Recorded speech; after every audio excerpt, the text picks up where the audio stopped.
కారం రంగు రుచితో ఉంటుంది. ఆచి మిరపపొడి అదరగొట్టే కారం రంగు రుచి.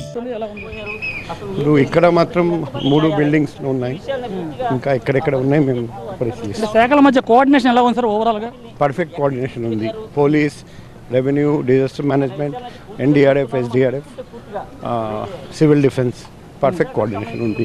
నేవీ నుండి ఫస్ట్ మనకు అలర్ట్ వచ్చింది. సో మేము చూస్తున్నాం. అంటే వైజాగ్ అంటేనే కోస్టల్ ఉంది, లేకపోతే ఈస్టర్న్ నేవల్ కమాండ్ ఉంది. ఓవరాల్గా చాలా వరకు ఇన్స్టాలేషన్స్ ఉన్నాయి. ఏ సమయంలో ఉన్నా ఎటువంటి విపత్కర పరిస్థితులను ఎదుర్కొనేందుకు ఎలా సన్నద్ధమవుతున్నారు సార్ ఓవరాల్గా? వైజాగ్ మన ఆంధ్రప్రదేశ్లో మోస్ట్ ఇంపార్టెంట్, ఎందుకంటే ఇక్కడ కీలకమైన ఇన్స్టాలేషన్స్ ఉన్నాయి. Navy, port, Gangavaram port, steel plant, ఇంకా చాలా ఇంపార్టెంట్ ఇండస్ట్రీస్ ఉన్నాయి. అందుకే మేము ఇక్కడ చాలా పకడ్బందీగా ఏర్పాటు చేస్తున్నాం. ఖచ్చితంగా అంటే ఈ రోజు మాగడిలో అవుతుంది, అనుక్షణం అప్రమత్తంగా ఉండాల్సిన అవసరం ఉంది కదా ప్రస్తుత పరిస్థితుల నేపథ్యంలో? అదే మేము పబ్లిక్కి అదే చెప్తున్నాం. అనుష్కణం ప్రతి క్షణం అలర్ట్గా ఉండాలి.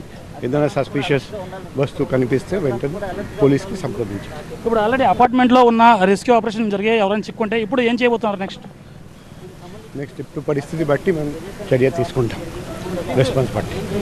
సో ఓవరాల్గా ఇక్కడ విశాఖ 1 టౌన్లో ప్రత్యేకంగా ఈ మాక్ డ్రిల్ అనేది జరిగింది. ఒక అపార్ట్మెంట్లో ఉన్న వారిని సేఫ్గా రెస్క్యూ చేసి ఎలాగైతే బయటికి తీసుకురావాలో, అంటే ఒకవేళ ప్రతిదాడి జరిగి ఒకవేళ బాంబుల వర్షం కురిస్తే ఒక బిల్డింగ్లో కానీ ఏదైనా ఫైర్ చెలరేగితే వాటిని ఎలా ఆర్పి అక్కడ ఉన్న వాళ్ళని ఎలా రెస్క్యూ చేయాలనే దానిపై పూర్తి స్థాయిలో ఒక రెస్క్యూ ఆపరేషన్ చేశారు.